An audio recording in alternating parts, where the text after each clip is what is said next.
सभी साथियों को मेरा नमस्कार। आज हम लोग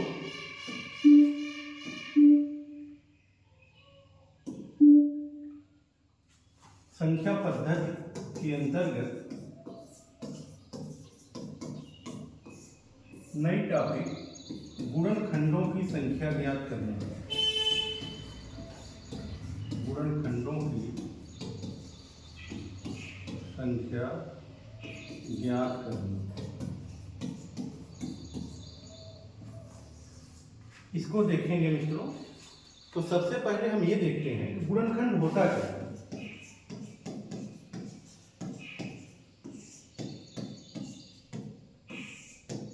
इसको हम लोग फैक्टर लिखते हैं। किसी दी गई संख्या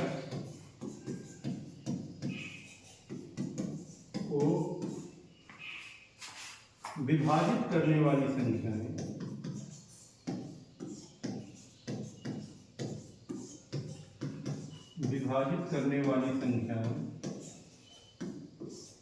किसी दी गई संख्या को विभाजित करने वाली संख्या है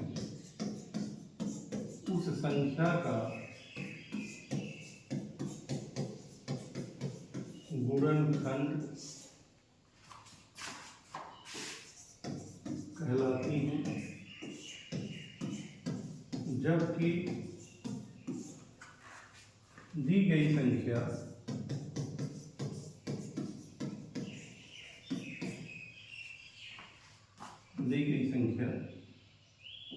उनका गुणज कहलाता है। गुणज माने मल्टीपल।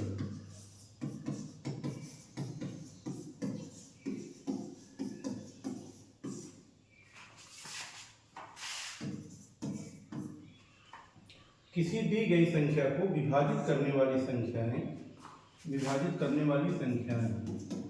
उस संख्या का गुणनखंड कहलाती हैं, जबकि दी गई संख्या उन संख्याओं का गुणज कहलाती है। जैसे मान लीजिए हमने एक छोटा सा उदाहरण लिया, 6 को विभाजित करने वाली संख्याएं 1 है, 2 है, 3 है, 6। ये चारों क्या है? 6 के गुणनखंड। और 6 क्या है? इन सबका गुणज। मित्रों, गुणनखंड को विभाजक भी कहते हैं। इसको जो है विभाजक, अपवर्तक, ये सब गुणनखंड के ही नाम हैं। इसको क्या कहते हैं? डिवाइजर, और इसको फैक्टर ही कहते हैं। तो गुणज को अपवर्त भी कहते हैं। ये तो रहा हमारी बात कि गुणनखंड होता क्या है। अब एग्जाम में क्वेश्चन कैसे आता है? जैसे पूछ दिया जाए कि 24 के कुल कितने गुणनखंड होंगे।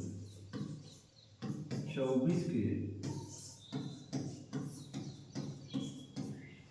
कुल कितने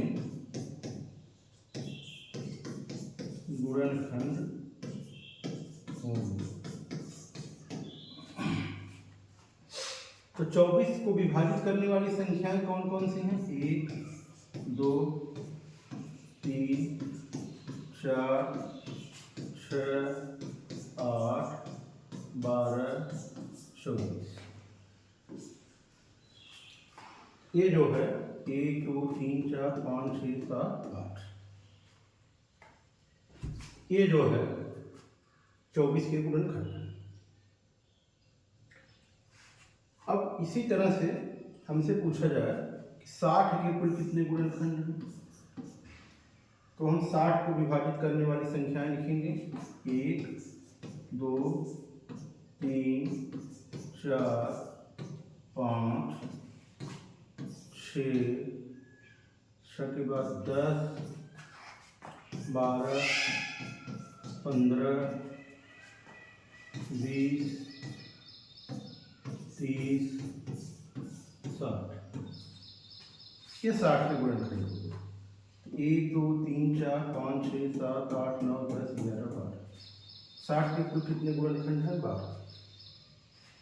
लेकिन मित्रों, इस तरीके से निकालने में तो टाइम लगेगा, कोई फैक्टर छूट भी सकता है, और मान लीजिए हमें बड़ी संख्या का पूछ दिया जाए, 200-300 का पूछ दिया जाए, 1000 के कुल कितने गुणनखंड हो जाए पूछ दिया जाए, तो हम इस प्रक्रिया से निकालना जो है बहुत ही जटिल और टाइम टेकिंग हो जाता है।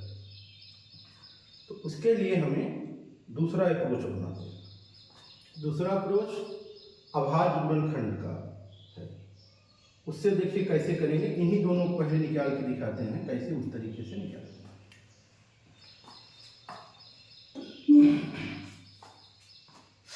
हमने निकाला था 24 के गुणनखंडों की संख्या। अब 24 का अभाज्य गुणनखंड 2 दूना 4 दूना 8 24, ये है 2 की पावर 3 3 की पावर 1, ये अभाज्य गुणनखंड। अब इसके कुल गुणनखंडों की संख्या, कुल गुणनखंडों की संख्या, अब हम इसके स्थान पे आगे जब यूज करेंगे टोटल फैक्टर, ये शब्द बार बार यूज करेंगे, टोटल फैक्टर क्या हो जाएगा, इसकी घात में 1 जोड़ देंगे, 3 1 4 और 1 1 2, तो 4 2 8, कुल गुणनखंडों की संख्या 8। ऐसा करते क्यों हैं? ऐसा इसलिए करते हैं कि देखिए 24 बराबर 2 की पावर 3 3 की पावर 11, इसमें जो है इसका मतलब ये है 2 की पावर 0 है, 2 की पावर 1 है, 2 की पावर 2 है, 2 की पावर 3, 3 की पावर 0 है, 3 की पावर 1 है। अब देखिए यही जो है हमारे 1 2 3 4 और 1 2, ये 4 और 4 गुणे 2 बराबर 8 गुणनखंड होते हैं। ये हम समझ रहे हैं कि सबको बात समझ में आ रही है।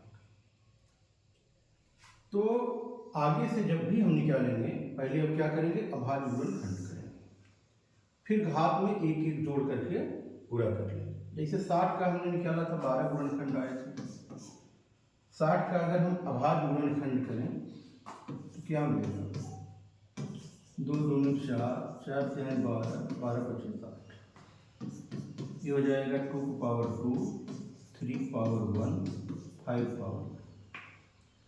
इसका हमें टोटल फैक्टर निकालना है, घात में 1 1 जोड़ के गुणा करना है, 2 1 3 1 1 2, फिर 1 1 2, 3 दूना 6 दूना 12, 60 के कुल 12 गुणनखंड होते हैं। तो मित्रों इसको हम एक जनरलाइज्ड फॉर्म में अगर करें तो किसी प्राकृतिक संख्या n का हम पहले प्राइम फैक्टर करेंगे। मान लीजिए a की पावर p, b की पावर q, c की पावर r, तो इसका टोटल फैक्टर मीन्स कुल गुणनखंडों की संख्या क्या हो जाएगी, घात में 1 जोड़ दो, p + 1 गुणे q + 1 गुणे r+।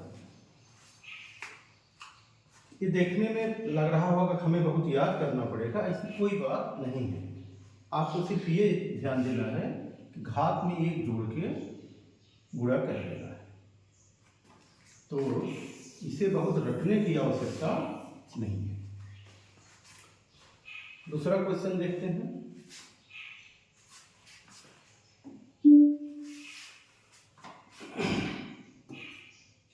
हमें मान लीजिए निकालना है 120 के कुल गुणनखंडों की संख्या। अच्छा, अभाज्य गुणनखंड जब भी हम निकालते हैं 120, जब भी आपको 0 मिले तो आप जान जाइए 0 मतलब हम उसका फैक्टर हमें 2 × 5 करेंगे। ये 0 खत्म हो गया, बचा कितना 12। अब 12 4 3 12 होता है, 2 दूना 4 4 3 12। जैसे मान लीजिए आपको 1000 का फैक्टर करना है, 3 0 है तो आप 3 बार 2 × 5 लिख लीजिए, ये हो जाएगा 2 की पावर 3 5 की पावर। इस तरह से जहां भी आपको एक जीरो मतलब 2 गुणे 5 10। इसका हो गया प्राइम फैक्टराइजेशन 2 की पावर 3 3 की पावर 1 5 पावर। अब मित्रों अगर हमें इसका टोटल फैक्टर निकालना है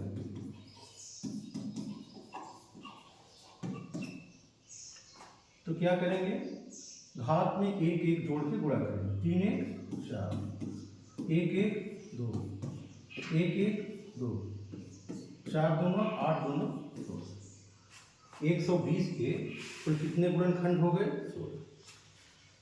अब इसी में अगर हमको ये पूछा जाए कि 120 के 16 गुणनखंड हो गए, इसमें अभाज्य गुणनखंड कितने हैं, सम गुणनखंड कितने हैं, विषम गुणनखंड कितने हैं, पूर्ण वर्ग गुणनखंड कितने हैं, पूर्ण घन गुणनखंड कितने हैं, 5 से विभाजित होने वाले गुणनखंड कितने हैं, 3 से विभाजित होने वाले गुणनखंड कितने हैं।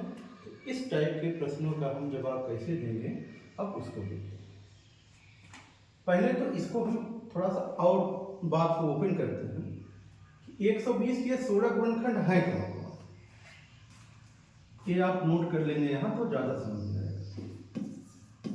देखिए 120 1 से विभाजित होगा, 2 से 3 से 4 से 5 से 6 से 8 से 10 से 12 से 12 के बाद 15 से 20 से 24 से 30 से 40 से 60 से 120।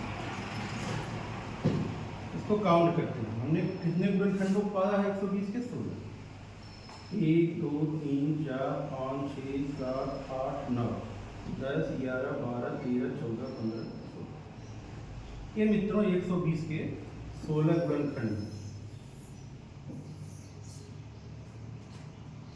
अब हमको ये बात, इस प्रश्न का उत्तर देना है। क्वेश्चन जैसे हमारा हो जाए कि 120 के पहला क्वेश्चन है कुल कितने गुणनखंड होंगे। इसी में दूसरा क्वेश्चन हो जाए कुल कितने सम गुणनखंड होंगे।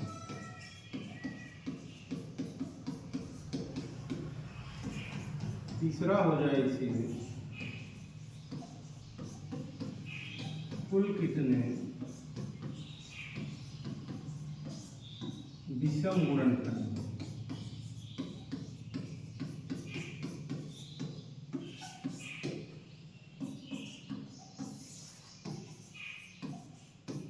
कुल कितने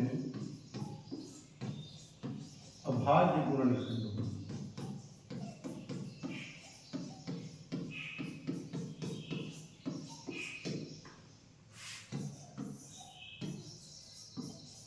कुल कितने पूर्ण वर्ग गुणनखंड।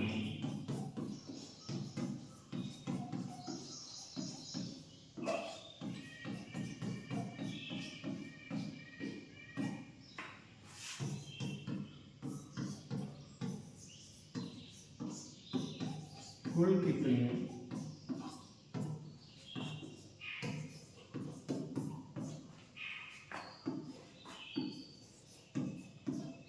पूर्ण घन गुणनखंडों।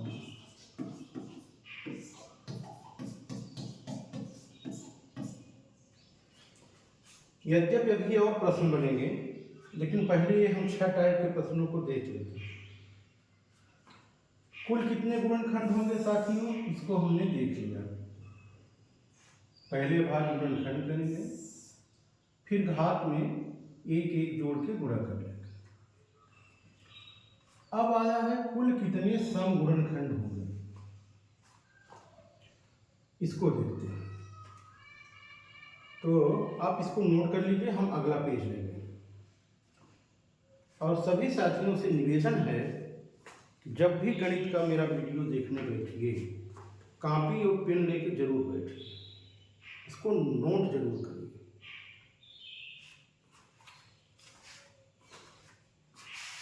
तो चलिए अगला पेज लेते हैं।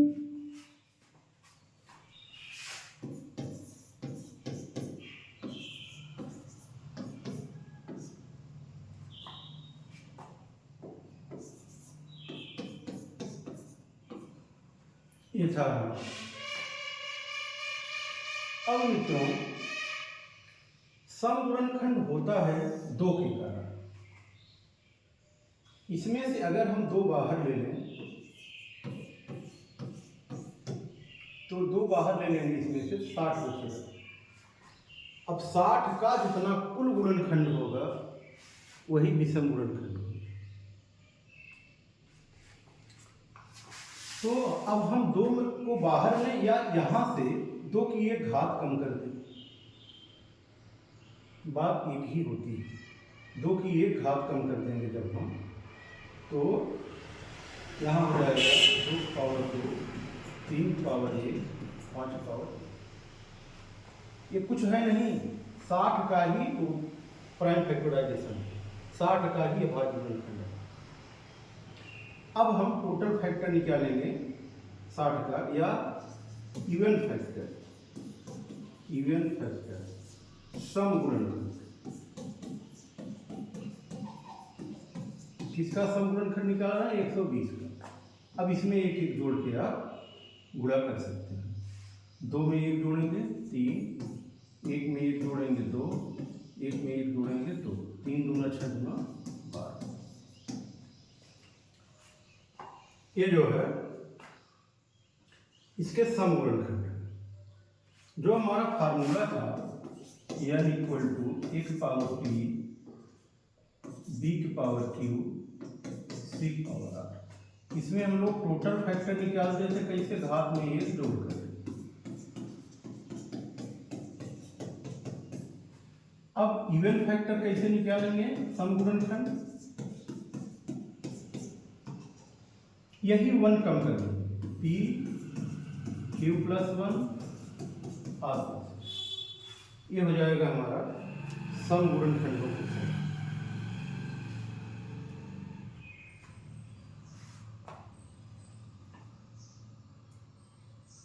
अब सम गुणनखंडों की संख्या कितना आई? 12। अब जरा जो हम पिछला पेज लिए थे,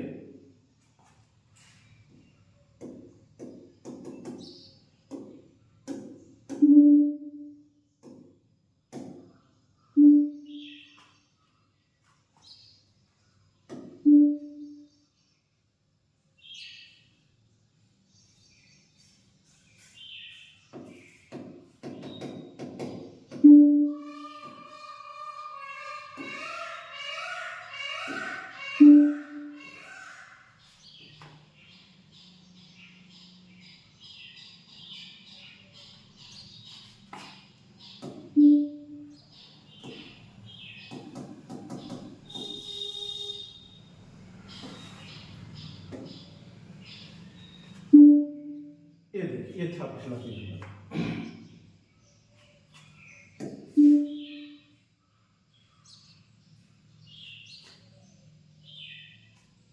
छोड़िए, हम फिर लिख लेते हैं, कोई बात नहीं।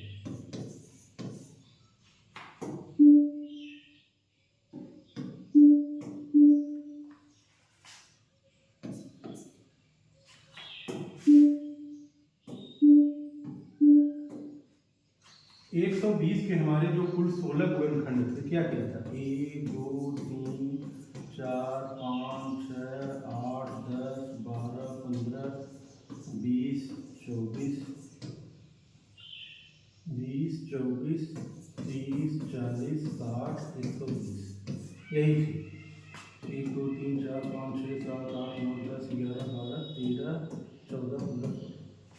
अब इसमें देखिए, आप काउंट करेंगे तो आपको 12 गुणनखंड, 12 सम गुणनखंड मिल जाएंगे। देखिए 1 2 3 4 5 6 7 8 9 10 11 12, यही 12 सम गुणनखंड। अब हम बात करेंगे 120 के विषम गुणनखंडों की संख्या की। तो मित्रों ये हमारा सम गुणनखंड रहा 120 के विषम गुणनखंड।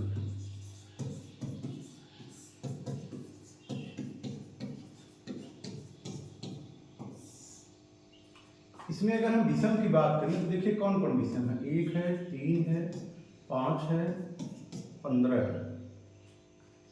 ठीक, एक तो यह तरीका है कि टोटल में से सम निकाल लें। तो टोटल कितने हैं 16, सम कितने हैं 12, तो 4 हमारा क्या आ गया विषम गुणनखंड। और वहां से देखेंगे फार्मूले से अगर निकालना हो a की पावर p, b की पावर q, c की पावर r, ये हमारा 120 इक्वल टू आया था 2 की पावर 3, 3 की पावर 1, 5 की पावर। इसमें हमको क्या करना होगा, 2 का जो फैक्टर है पूरा छोड़ देंगे, उसकी जगह पे 1 लिख देंगे, 1, बाकी इसको यूज करेंगे 1 1 2, 1 1 2, 2 गुना 4। तो इससे जो हमारा टोटल फैक्टर होता था p + 1, q + 1, r + 1, ये था टोटल फैक्टर। इवन फैक्टर मतलब सम गुणनखंड में हमने क्या किया, p को छोड़ दिया, 1 q + 1 r + 1। p को लिया हमने, 1 को छोड़ा था, 1 घात कर दिया। अब r फैक्टर में मतलब विषम गुणनखंडों में हम क्या करेंगे, ये पूरा छोड़ देंगे, ये पूरा p को पूरा छोड़ देंगे, 1 लिख लेंगे, q + 1 r + 1। यहाँ देखिए q + 1 करेंगे 2 आएगा, r + 1 करेंगे मतलब 1 + 1 2 आएगा, 2 गुना 4। इसके 4 जो है विषम गुणनखंड। तो हमने कुल गुणनखंडों की संख्या, सम गुणनखंडों की संख्या और विषम गुणनखंडों की संख्या निकालना सीख लिया। कभी आपको ये अगर दिमाग से निकल जाए तो आप टोटल में से सम गुणनखंड घटा दीजिए, विषम गुणनखंड। अब मित्रों हम देखते हैं इसके अभाज्य गुणनखंड कितने। अभाज्य गुणनखंड देखिए 2 है, 3 है, 5 है। इसके अलावा कोई अभाज्य संख्या इसमें नहीं है। तो अभाज्य गुणनखंड निकालने के लिए किसी भी संख्या के अभाज्य गुणनखंड में जितनी अभाज्य संख्याएं होगी उतनी ही अभाज्य गुणनखंडों की संख्या होती। आप ध्यान से देखिए 1 2 3 अभाज्य संख्या है, तो यही 3 ही इसके अभाज्य गुणनखंड होंगे, चौथा कोई नहीं होगा। तो हम ये कह सकते हैं कि अभाज्य गुणनखंडों की संख्या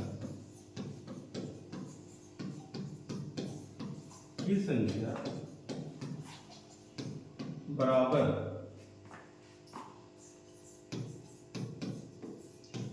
अभाज्य गुणनखंड में शामिल या उपस्थित कर सकते हैं। शामिल अभाज्य संख्या, शामिल अभाज्य संख्या। जैसे हमसे पूछा जाए 100 के कितने अभाज्य गुणनखंड, 100 का 2 की पावर 2, 5 की पावर, ये अभाज्य गुणनखंड हो गया। इसमें मित्रों 2 अभाज्य संख्या है, तो 100 के केवल 2 ही अभाज्य गुणनखंड होंगे, 2 और 5। देखिए 100 का चेक कर लेते हैं। 100 के कुल गुणनखंड होंगे 1 2 4 5 10 20 25 50 और 100। 1 2 3 4 5 6 7 8 9। 100 के कुल कितने गुणनखंड हैं 9। टोटल फैक्टर बराबर 9। 9 में देखिए अभाज्य गुणनखंड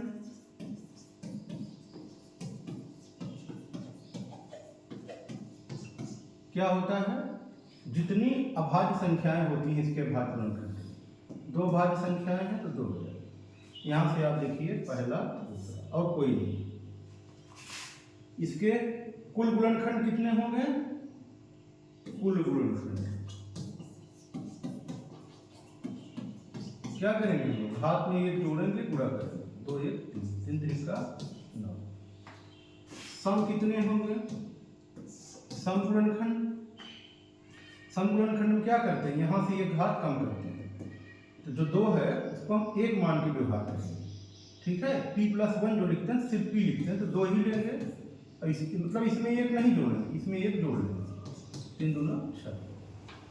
विषम कितना हो जाएगा? विषम गुणनखंड एक तो यह है कि टोटल में से सम घटा दीजिए, 9 में 6 गए 3 आ जाएगा, नहीं तो इसको पूरा छोड़ दीजिए, 2 1 3। तो कुल हो गए, अभाज्य हो गए, सम हो गए, विषम। हम उम्मीद करते हैं इतनी बातें समझ में आ गई। अब जो है ये पूछ लिया जाए ऐसे कितने गुणनखंड होंगे सब ये जो पूर्ण वर्ग होंगे। पूर्ण वर्ग क्या होता है? जिसे किसी प्राकृतिक संख्या की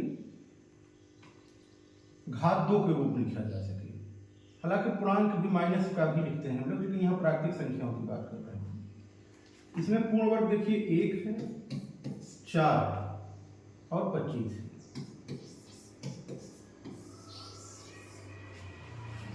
तीन जो है पूर्ण वर्ग गुणनखंड, इसको निकालेंगे कैसे?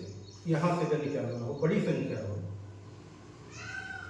तो साथियों हमारा जैसे 100 का गुणनखंड है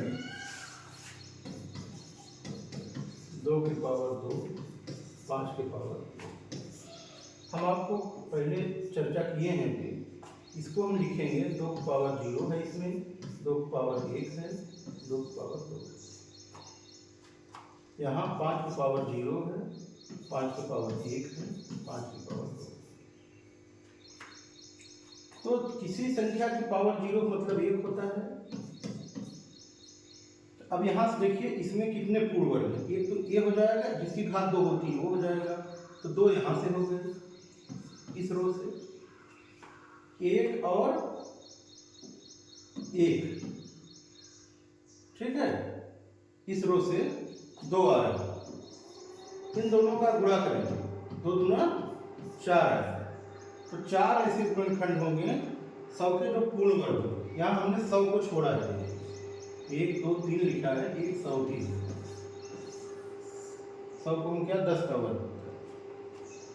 तो इस तरह से हम लोग पूर्ण वर्ग गुणनखंडों की संख्या निकालें। हम अभी पहला क्वेश्चन लिखे थे, उसमें 120 के का क्वेश्चन किए थे। अगर ये निकाला जाए कि 120 के कुल कितने गुणनखंड होंगे जो पूर्ण वर्ग हो, उसको देखना होगा हमको। अगर तो देखिए कैसे देखेंगे, 120 का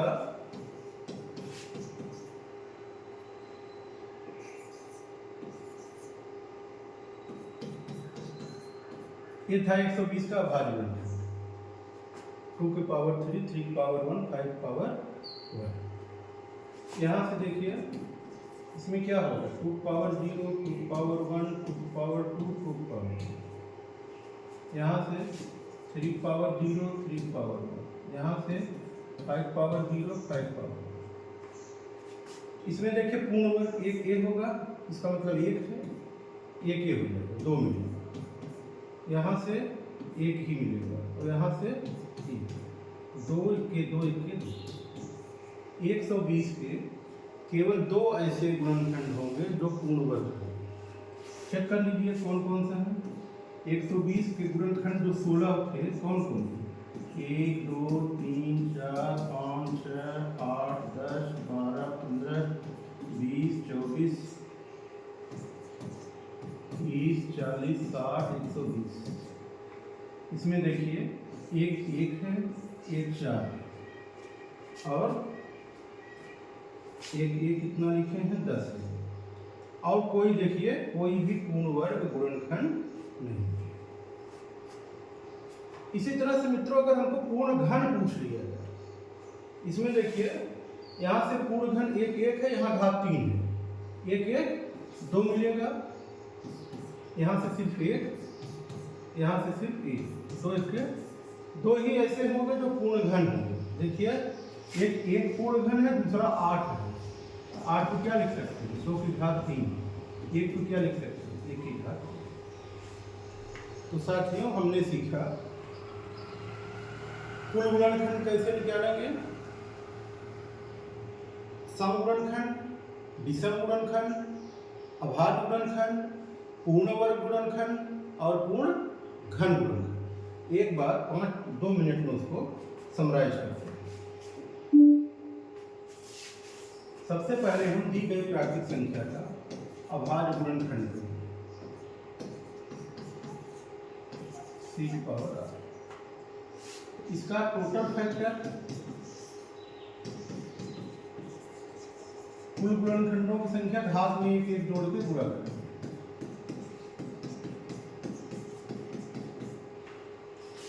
अब अगर सम गुणनखंड निकालना है, सम गुणनखंड की संख्या निकालनी है, तो क्या करेंगे? इसकी घात 1 कम करेंगे, q + 1 r। विषम निकालना है, इसको पूरा छोड़ देंगे, 2 वाला टर्म सिर्फ 1 लिख लेंगे उसके स्थान पे, q + 1 r। ये विषम हो जाएगा। अभाज्य गुणनखंडों की संख्या, कुल अभाज्य संख्याएं जो शामिल होंगी अभाज्य गुणनखंड, अभाज्य गुणनखंड में शामिल अभाज्य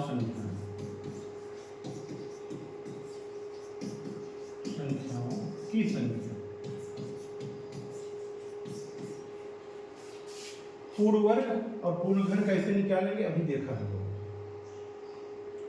अब हम लोग आगे सीखेंगे इनका योगफल अगर पूछ लिया जाए तब कैसे निकालें। यह क्वेश्चन और बनता है यहाँ से, तो समझ लीजिए।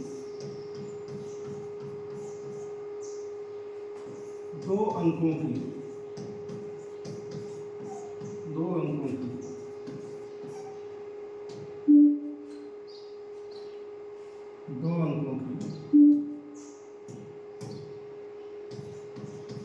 ऐसी कितनी संख्याएं हैं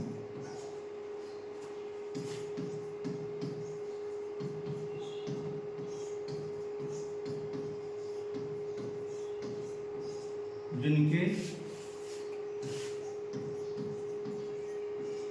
केवल 3 गुणनखंड हैं।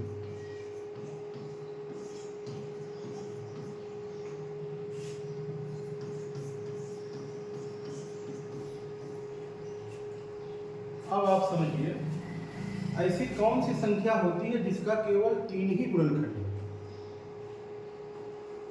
तो ऐसी संख्याएं वो होगी जो अभाज्य संख्याओं का वर्ग है। जैसे 5 है, तो 5 का वर्ग क्या होगा? 25। 7 का वर्ग 49।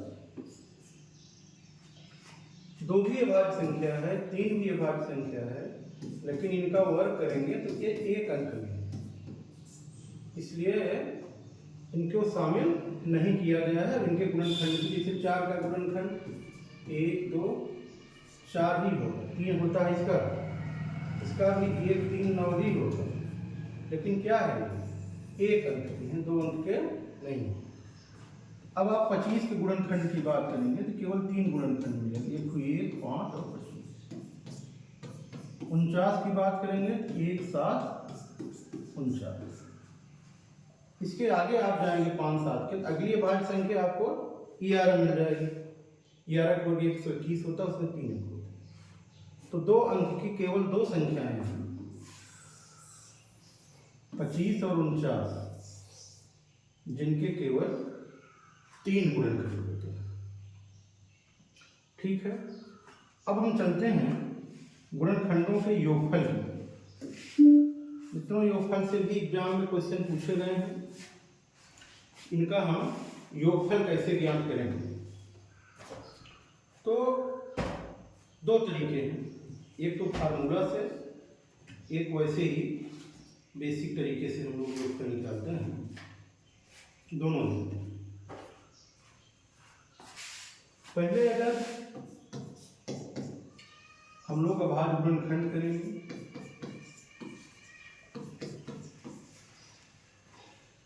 अब इसके गुणनखंडों का योगफल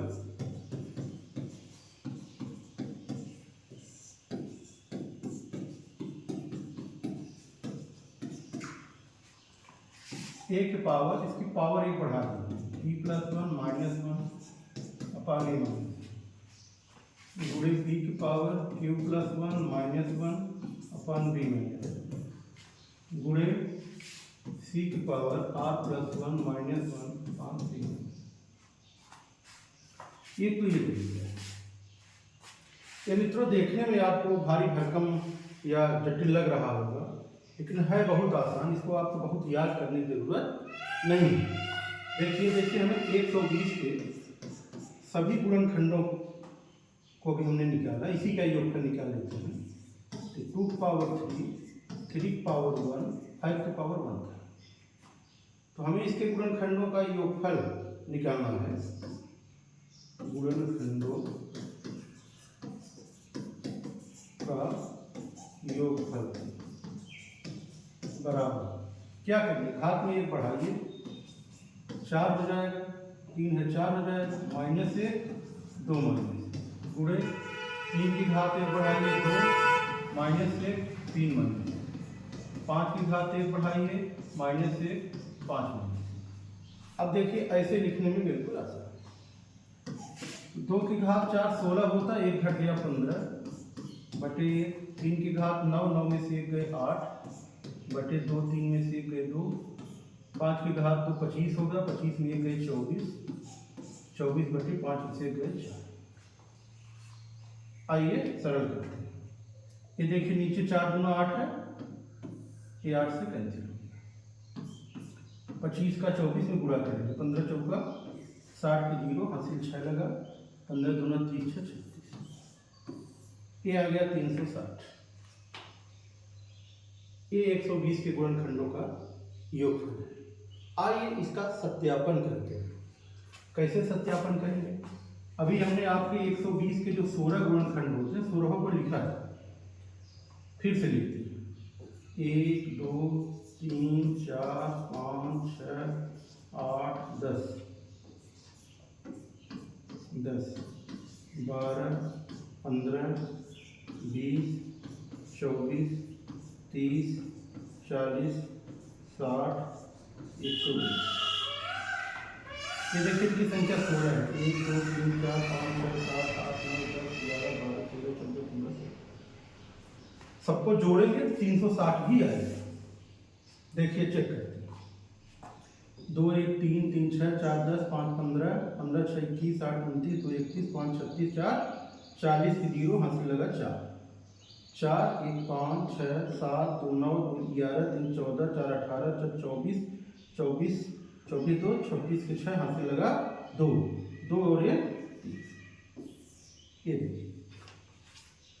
तो साथियों इस तरह से हम जो है सभी गुणनखंडों का योगफल ज्ञात करते हैं। एक तो ये तरीका, एक आध और कर लेते हैं, तब फिर दूसरे तरीके की तरफ चलते हैं, जो भी आपको इजी लगे वैसे कर सकते हैं। अब हम देखते हैं 100 के सभी गुणनखंडों का योगफल।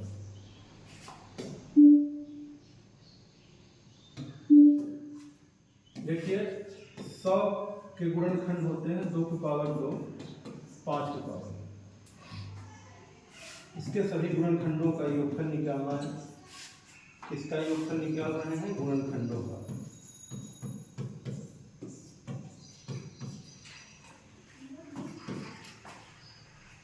क्या करेंगे? पावर 1 बढ़ाइए, 1 घटाइए, नीचे 2 माइनस गुणे पावर 1 बढ़ाइए, 1 घटाइए, 5 माइनस, ये 8 होगा, 1 घट जाएगा 7 आ जाएगा बटे 1। 5 की घात 3 125 होता है, एक घटा देंगे 124 आ जाएगा, नीचे 4 देंगे, 4 तिहाई 12, 4 एक 4, 7 एक के 7, 7 एक 21, 217 आ रहा है। ठीक है, इसको भी आप चाहें तो चेक कर सकते हैं। देखिए 100 के गुणनखंड 1 2 4 5 10 20 25 50 100, ठीक, यही होते हैं। 2 1 3, 4 3 7, 5 12, 5 17 के 7, हासिल लगा 1 1 1 2 2 4 2 6 5 11, हासिल लगा 1 1 1 2। ये 100 के सभी गुणनखंडों का योग है। अब मित्रों एक दूसरा तरीका भी देखते हैं इसका। जैसे हमने 100 का कर लिया भाग गुणनखंड, अब इसको ध्यान से देखिए, 2 के पावर 2 है, इसमें क्या क्या सम्मिलित है, 2 की पावर 0 प्लस 2 की पावर 1 प्लस 2 की पावर 2, ऐसे कर लेंगे इन सारे। इसमें 5 की पावर 0, 5 की पावर 1, 5 की पावर 2, ये देखिए 1 प्लस 2 प्लस 2 दूना 4 गुणे 1 प्लस 5 प्लस 5 बचे 25, 4 2 6 1 7 गुणे 5 1 6 25 6 31, 31 गुणे 7 कर लीजिए, 7 1 के 7, 7 एक 21। इस तरह से भी हम लोग गुणनखंडों का योगफल ज्ञात करते हैं। थोड़ा एक दूसरा क्वेश्चन जो है करके देखते हैं। अभी देखिए हम लोगों ने 120 के सभी गुणनखंडों को निकाला था, योगफल कितना आया था, 360 आया था। इसको देखिए इस तरीके से करते हैं, अभाज्य गुणनखंड करेंगे तो 2 की पावर 3, 3 की पावर 1, 5 की पावर 1, ये 120 का अभाज्य गुणनखंड है।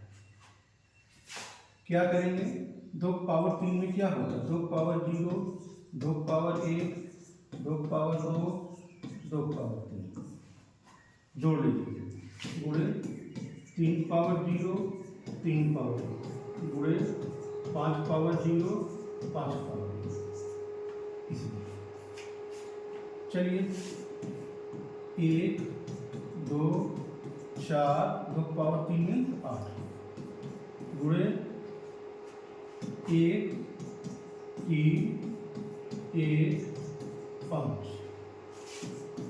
जोड़िए 8 4 12 2 14 1 15 गुणे 4 गुणे 5 1 6, 15 चौका 60, 60 गुणे 6, ये देखिए 360। तो ऐसे भी हम जो है सभी जो है गुणनखंडों का योगफल ज्ञात कर सकते हैं। इसको नोट करिए।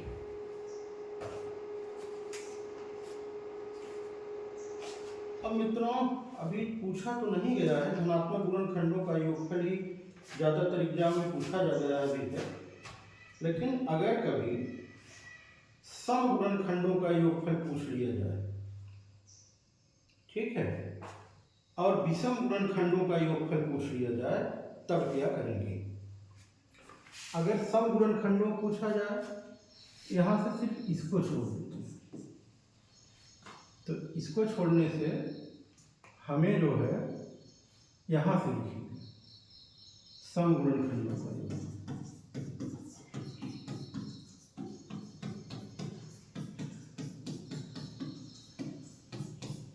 दो की घात 0 वाला छोड़ दो, तो ये जो है यहाँ से मिल जाएगा, यहाँ बाकी सब वही रहेगा।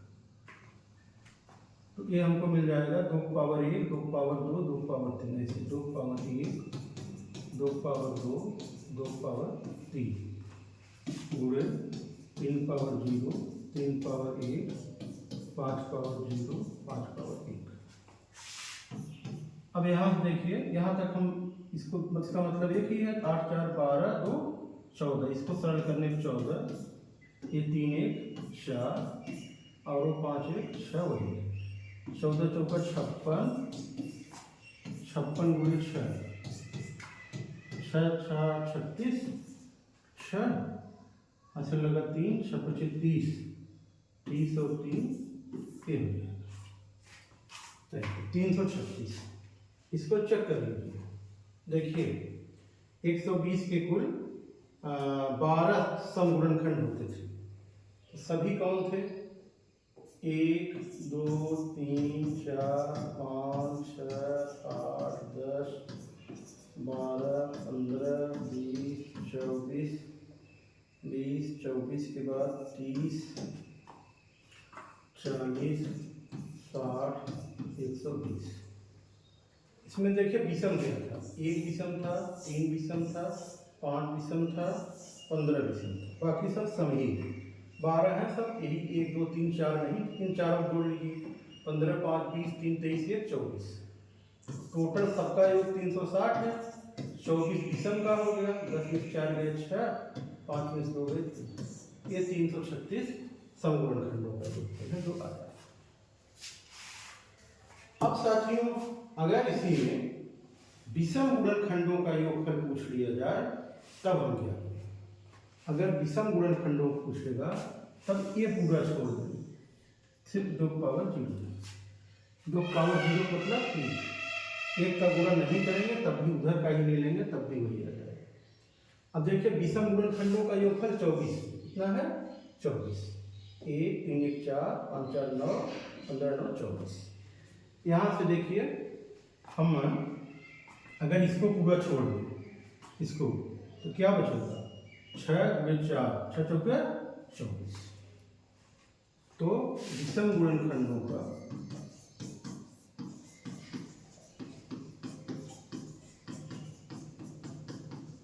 योगफल बराबर 2 वाला पूरा अलग छोड़ दो, सिर्फ 2 पावर 0 लिख सकते हो, गुणे 3 power 0 plus 3 power 1 5 power 0 plus 5 power, तो वही मिल जाएगा 6 4 6 चौका 24 के 24। साथियों, इस तरह से हमने लगभग जितने क्वेश्चन बनते हैं सबको देख लिया है और अब आपको सिर्फ इस पर अभ्यास करना है। अब आप अभ्यास करिए। अभी एक बार जब हम अवधारणा समाप्त कर लेंगे नंबर सिस्टम की तो ढेर सारे प्रश्नों को करवाएंगे। जैसे अभी हम लोगों ने कल इकाई का अंक निकालना पढ़ा, आज गुणनखंड को निकालना पढ़ा, सबका एक प्रैक्टिस सेशन लाएंगे जिसमें हम 100-200 प्रश्नों को हल करेंगे।